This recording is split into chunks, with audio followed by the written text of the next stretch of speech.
એક બાજુ કુદરતી આફત તો બીજી બાજુ જગતના તાતને ખાતરની અછત. એક બાજુ કુદરતી આફત તો બીજી બાજુ ખાતરની લાઈનોમાં ખેડૂતો. અમીરગઢ તાલુકામાં ફરી એકવાર જોવા મળી ખાતર માટે લાંબી લાઈનો. ખેડૂત માટે કુદરત રૂઠી હોય તેવો ઘાટ હવે જોવા મળી રહ્યો છે, જેમાં શિયાળામાં પણ હવે વરસાદે ખેડૂતોની દુબળી દશા ઊભી કરી છે. જાણે કે માથે આભ તૂટી પડ્યું હોય તેવો ઘાટ છે ખેડૂતોનો. ખેતરમાં રહેલો પાક પલળી ગયો અને નુકસાન વેઠવવાનો વારો આવ્યો છે. સતત ખેડૂત મુશ્કેલીમાં મુકાતો જોવા મળી રહ્યો છે. બીજી તરફ ખેડૂતો ખાતર માટે લાઈનોમાં ઊભા જોવા મળી રહ્યા છે તેવા દ્રશ્યો હવે સોશિયલ મીડિયામાં જોવા મળતા જગતનો તાત મુશ્કેલીમાં મુકાયો હોય તેવો ઘાટ છે.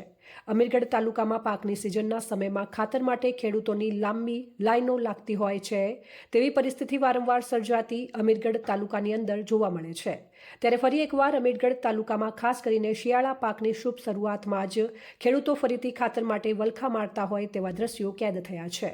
આ વિડીયો સોશિયલ મીડિયામાં વાયરલ પણ થયો હતો.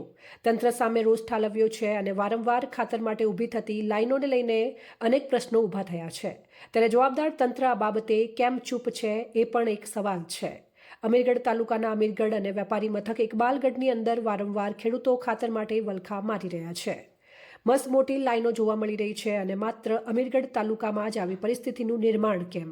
મોટા માથાના નેતાઓ પણ અમીરગઢ તાલુકામાં છે, તેમ છતાં અમીરગઢ તાલુકાની પરિસ્થિતિનું નિર્માણ કેમ આવું તેવા અનેક સવાલો ઊભા થયા છે. ખેડૂતો પણ હવે કંટાળ્યા છે અને વારંવાર આ પરિસ્થિતિનું નિર્માણ થાય તેમ છતાં ખાતર બાબતે કોઈપણ પ્રકારનો હકારાત્મક નિર્ણય લેવામાં ન આવતો હોય તેવા ખેડૂતોએ આક્ષેપો કરી રહ્યા છે. વહેલી સવારથી જ ખેડૂતો ખાતર માટે લાઇનમાં ઊભા હતા. અંદાજે 500થી વધુ ખેડૂતો ખાતર માટે લાઇનોમાં જોડાયા હોય તેવા દ્રશ્યો સોશિયલ મીડિયાની અંદર વાયરલ થયા. હવે તંત્ર સામે પણ સવાલો ઊભા થયા છે કે ખાતરની અછત કે પછી ખાતરનો અપૂરતો સ્ટોક.